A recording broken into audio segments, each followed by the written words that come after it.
Welcome to Season 3 for the Listening to the Still Small Voice podcast. Who knew? I mentioned at the end of last season about doing interviews. It came up spontaneously as I was recording that last episode. So I was a little hesitant. I was wondering where that came from. Not surprisingly, all of a sudden I found I was moving forward on that idea, whether I wanted to or not.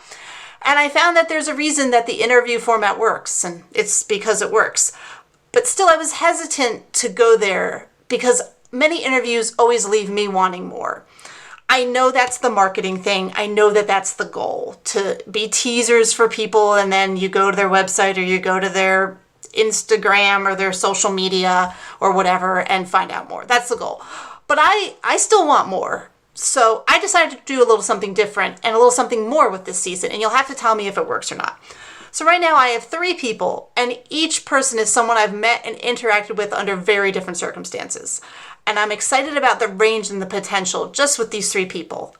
In each of these conversations, they're telling us about how they interact and exist with their still small voice, and always much more than that. And there's always so much to learn from others about how we can use this for ourselves in our own lives. But in addition, instead of doing the normal podcast schedule of interview after interview after interview, I'm going to take a pause week in between. And I'm going to take that next week and reflect on that conversation from the week prior. I consume so much, and I want to make sure that I'm really doing something with the stuff I'm hearing. I mean, and these are people who have taken their time and their energy to come talk to me and let me record and do this. And I want to make sure, not just for y'all, but for me, that I am getting the value and the messages I need to hear out of it. Otherwise, I could just be focused on doing this podcast and not hearing what I need to be hearing. Now, as I mentioned, doesn't mean I'm actually going to do an action or, I want to make sure I'm really thinking about and mining what stood out for me in these conversations. So in these episodes the week after, you're going to hear me talk through the things in real time as I'm kind of processing and thinking about what I need to be doing next, or if I need to be doing anything next, or if it's something I need to consider. So those episodes will be crazy and convoluted because I'm not going to edit those. I'm just going to let it go live, do the things, do the compression, and then move on.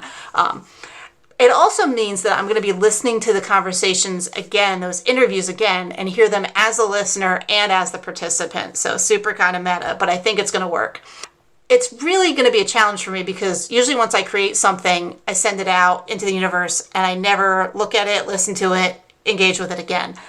So I'm really curious as well to see how this is going to feel doing this.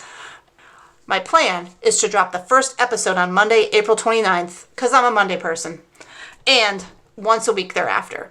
So let's see what happens.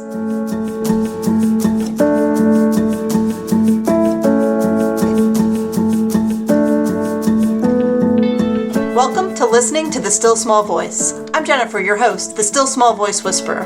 Thank you for joining me today. I am hoping this podcast gets you thinking, intuiting, listening, and maybe even acting on your still small voice.